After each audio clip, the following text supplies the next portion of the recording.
Shalom, shalom peuple de Dieu.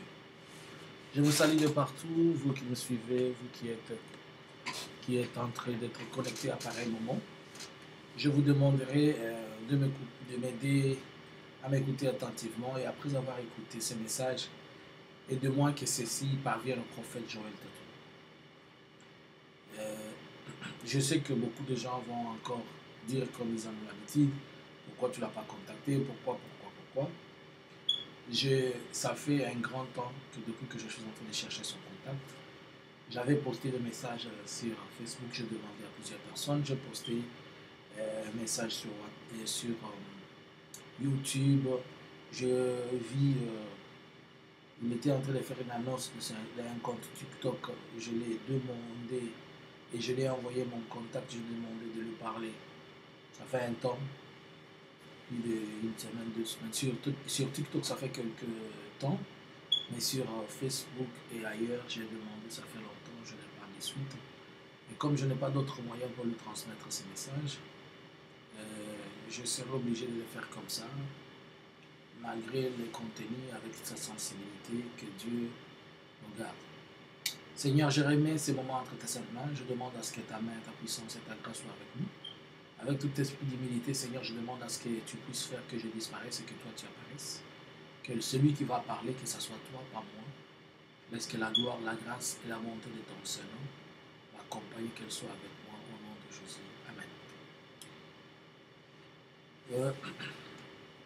La Bible dit qu'il t'écoute ou qu'il ne t'écoute pas, parle. Qu'il t'écoute ou bien qu'il ne t'écoute pas, parle. Aujourd'hui, nous sommes le 9 septembre 2022. Je vais être direct et court avec le message. Je vais parler de 3 messages.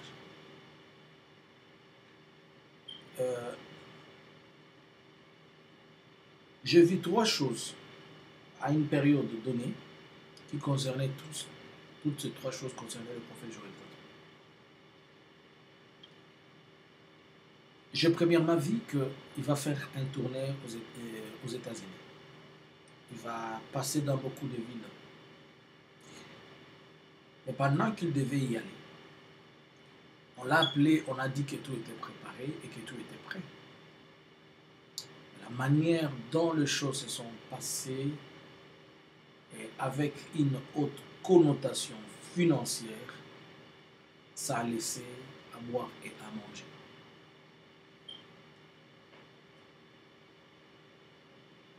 Je me limite là, il saura comment s'orienter par rapport à ça. Et je le vois faire un tour aux États-Unis. On me dit, on a ton tata ici, on tata ici, il dit, ok, c'est prêt, je veux venir prendre mon tata ici, je viens prendre. Et voilà. Lorsque cela est passé, je l'ai vu pour une autre fois, une autre vision. Il était comme d'un autre côté de la rue, et moi j'étais de l'autre côté de la route principale. Et devant lui, il y avait une femme. Et lui, il était derrière. Mais la femme, elle était devant lui. Cette femme, ce n'était pas sa femme, c'était une femme mince et brune. Ce qui s'était passé en réalité, je ne sais pas. Mais il s'est passé presque la même chose qui s'était passé avec Kofi Annan. Vous vous rappelez, lorsque Kofi avait tapé d'un kick une femme. Je ne sais pas si la femme l'avait provoqué. Je ne sais pas si c'est lui qui avait provoqué la femme. Je le vis renverser la femme avec un double comme pas possible. Et la femme est tombée par la tête. Elle n'est pas décédée, mais elle est tombée. Ça fait un buzz, un bruit comme pas possible. Que Dieu lui fasse grâce. Cela veut dire que devant elle, il y a une personne ou il y a des gens qui seront des problèmes et des difficultés dans le parcours de son ministère et de sa vie. Mais il ne devrait pas être derrière une femme. devait être devant la femme. Et aussi prophétiquement, Dieu est en train juste de l'interpeller par rapport aux gens qui sont devant elle, qui lisent beaucoup de la sagesse pour éviter qu'un incident lui crée du mal. L'ombre ou le planage de la présence d'une femme devant sa vie va lui amener des problèmes. Je vous dis, on a douté de sa vie chrétienne et de sa vie de serviteur à cause de ça. Je n'ai pas dit qu'il va divorcer. Je n'ai pas dit qu'il va taper sa femme ou bien la tape. N'allez pas dire ce que le prophète n'a pas dit. Je vous dis, je vis une femme devant lui. Et la manière dont il a renversé cette femme, je ne sais pas si c'était pourquoi. Que Dieu lui donne la sagesse et un tempérament lui permettant de pouvoir éviter ces choses. Le troisième message, c'est le message le plus compliqué. Je le vois faire un voyage. Pas celui des États-Unis. Il quitte la RDC, il prend la direction du Congo-Brazzaville. Il devait prendre l'avion. Il a évité de prendre un avion à Kinshasa.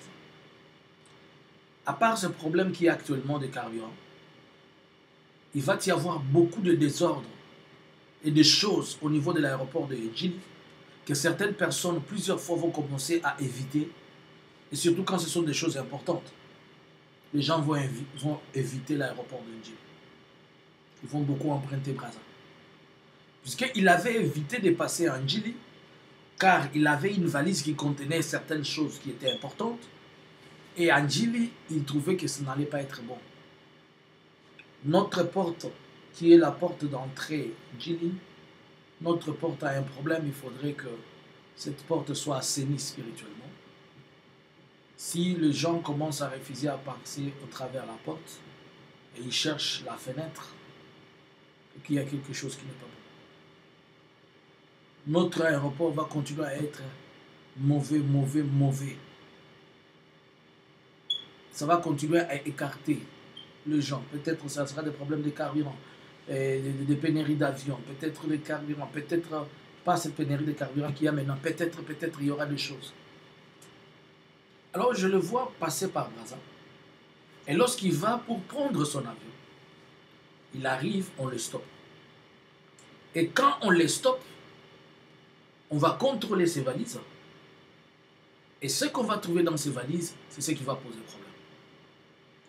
On le trouve avec 10 lingots, 10 kilos d'or. Je parle bien. Kilos, je ne parle pas de grammes. 10 kilos d'or. Il avait 10 kilos d'or dans sa valise. Et quand on lui pose la question, d'où cela vient, il dit non, c'est à moi, j'ai évité juste de passer là-bas, c'est pourquoi je suis passé ici. Et je vois là, les gens commencent à le faire traîner. Et c'est de là qu'il va être arrêté au Congo-Brazzaville. On va l'arrêter avec complicité de Kinshasa. Je vois le prophète Joël Tatou arrêté au Congo-Brazzaville avec une valise de 10 lingots d'or et de 10 kilos d'or. Il allait vendre ça. C'était à lui et c'était légal. Ce n'était pas quelque chose volé. C'était à lui et c'était légal. Mais il a juste évité l'aéroport de Kinshasa à cause de beaucoup de tracasseries et autres choses. Mais pendant qu'il sortait,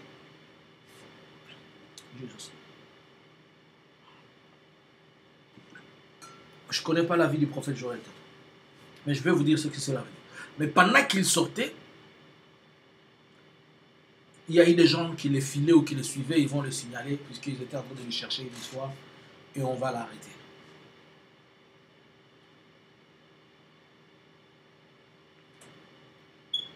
Homme de Dieu, écoute-moi. Je comprends que dans la vie de cet homme, Dieu l'a fait grâce, qu'il soit détenteur, qu'il soit dans un business, le business de la matière première. Mais c'est légal, ce n'est pas illégal. Il n'a pas volé, il n'a pas pris quelque chose à quelqu'un. C'est légal. Il avait ses papiers, il avait quoi pour faire ce business-là. Mais le fait qu'il est passé par Brazzaville, Les gens ont cru qu'il était en train de frauder ou voler. Malgré toutes les explications qu'il avait données, ça ne marchait pas. Puisque les gens étaient en train de lui chercher dans une affaire. On lui cherchait. Niko na kutafuta Joel. Nasema Kiswahili juu na yua bimbo na Kiswahili. Niko na kutafuta, niko na kuwinda bakupate, bakukamate mu quelque chose. Niko na kutafuta. Nilikutafuta nikuelezea yabio pembeni mais hakupatikana.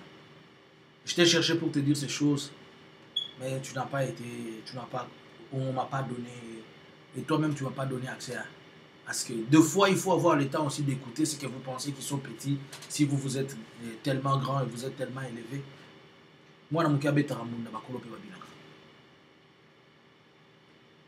ça me fait comprendre, et pas ça me fait comprendre, l'explication est telle que, dans la vie de cet homme, il est dans un business où il a des portions de terre qui produisent ces minéraux-là, mais c'est légal.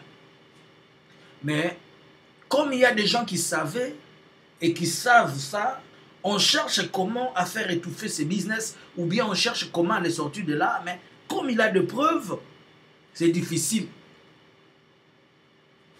Il est possible qu'il ait acheté la terre pour faire son business, peut-être un carré minier ou je ne sais quoi, et qu'il a tous ses papiers, il a tous ses documents avec lui.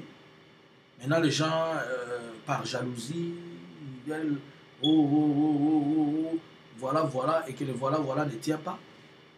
Et là, on est en train maintenant de le pister. Et quand il arrive au Congo-Brazza, lui qui avait évité l'aéroport de Njili à cause de tracasseries, il prend la voie de sortie du Brazza et il est arrêté.